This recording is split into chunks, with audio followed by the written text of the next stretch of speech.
قرآن ہے میرا رہنما، قرآن شفا ہے، نور ہے قرآن، جلا دل کی میرا قرآن، رضا رب کی میرا قرآن، قرآن قرآن۔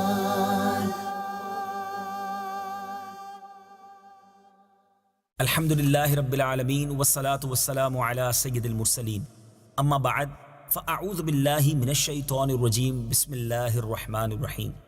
الصلاة والسلام علیک یا رسول اللہ وعلی آلک واصحابک یا حبیب اللہ، الصلاة والسلام علیک یا نبی اللہ وعلی آلک واصحابک یا نور اللہ۔ میٹھے میٹھے اسلامی بھائیوں اور مدنی چینل کے ناظرین، وقت ہوا ہے قرآن کے ایک خوبصورت واقعے کے سننے کا۔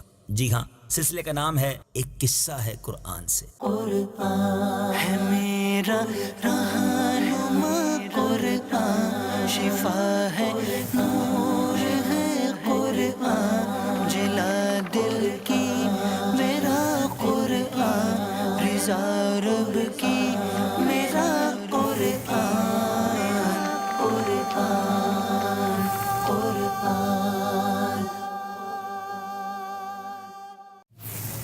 آج ایسے انوکھے پرندوں کی بات ہونی ہے جو ذبح ہو کر پھر زندہ ہو گئے۔ جی ہاں، یہ عجیب و غریب واقعہ قرآن پاک میں موجود ہے۔ آئیے توجہ کے ساتھ اس واقعے کو سنتے ہیں۔ حضرت ابراہیم خلیل اللہ علیہ نبینا علیہ الصلوۃ والسلام نے ایک مرتبہ خداوند قدوس کے دربار میں یہ عرض کیا کہ یا اللہ، تو مجھے دکھا دے کہ تو مردوں کو کس طرح زندہ فرمائے گا۔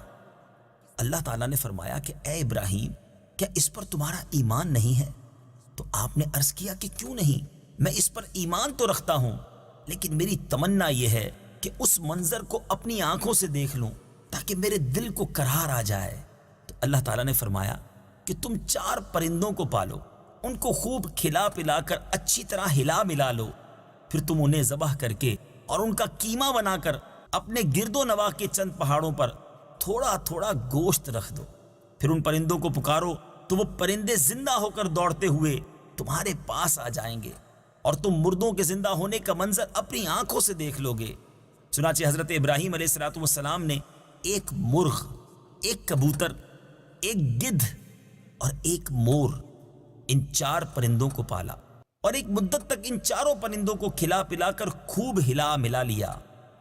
پھر ان 4 پرندوں کو ذبح کر کے ان کے سروں کو اپنے پاس رکھ لیا اور ان 4 کا قیمہ بنا کر تھوڑا تھوڑا گوشت اطراف و جوانب کے پہاڑوں پر رکھ دیا اور دور سے کھڑے ہو کر ان پرندوں کا نام لے کر پکارا کہ یا ایھا الدیک، یعنی اے مرغ، یا ایتھا الحمامہ، یعنی اے کبوتر، یا ایھا النسر، اے گدھ، یا ایھا الطاؤس، اے مور۔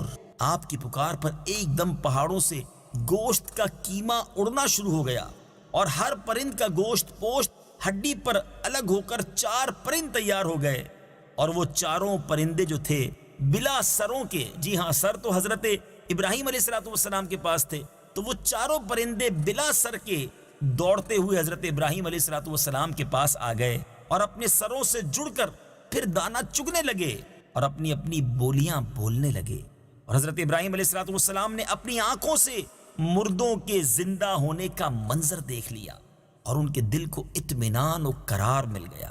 اس واقعے کا ذکر خداوند کریم نے قرآن مجید کی سورہ بقرہ میں ان لفظوں کے ساتھ بیان فرمایا ہے۔ چنانچہ پارہ 3 سورہ بقرہ آیت نمبر 260 میں بیان ہوتا ہے۔ آئیے تلاوت قرآن مجید اور ترجمہ قرآن مجید سنتے ہیں۔ وَإِذْ قَالَ إِبْرَاهِيمُ رَبِّ أَرِنِي كَيْفَ تُحْيِي الْمَوْتَى قَالَ أَوَلَمْ تُؤْمِنْ قَالَ بَلَى وَلَكِنْ لِيَطْمَئِنَّ قَلْبِي قال فخذ 4 من الطير فصرهن إليك ثم اجعل على كل جبل منهن جزءا ثم ادعهن يأتينك سعيا واعلم ان اللہ عزیز حکیم. ترجمہ: اور جب ابراہیم نے عرض کی اے میرے رب تو مجھے دکھا دے کہ تو مردوں کو کس طرح زندہ فرمائے گا، اللہ نے فرمایا کیا تجھے یقین نہیں؟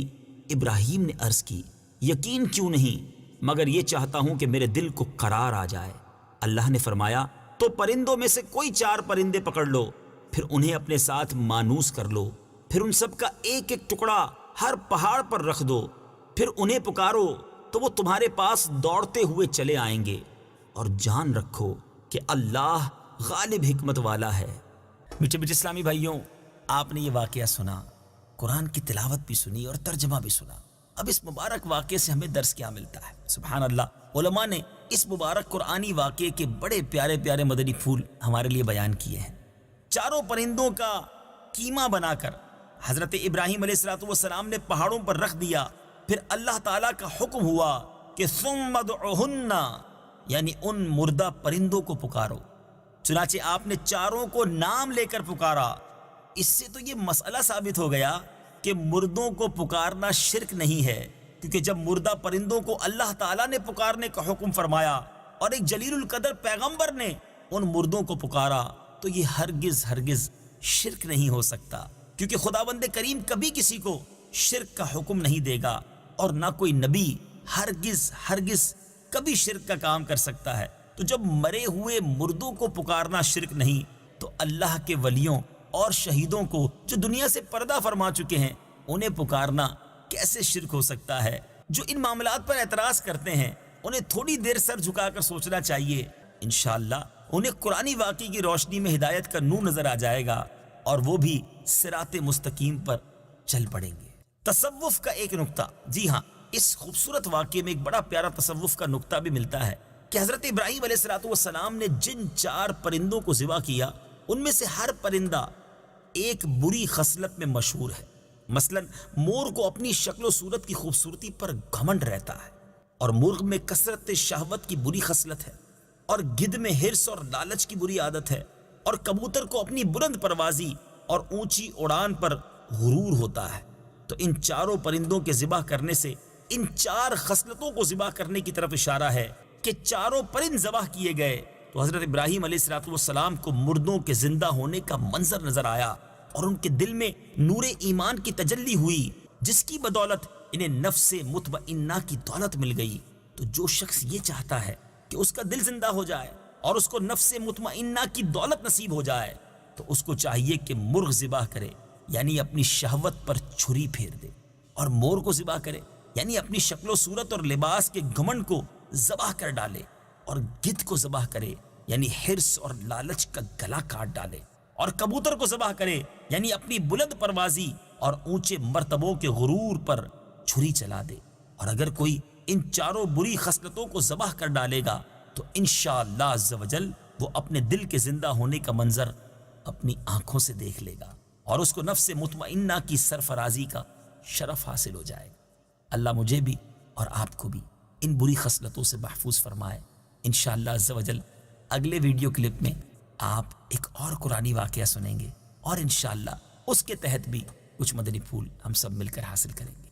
صلو علی الحبیب صلی اللہ تعالی علی محمد صلی اللہ علیہ وسلم. قرآن ہے میرا رہنما، قرآن شفا ہے، نور ہے قرآن، جلا دل کی میرا قرآن، رضا رب کی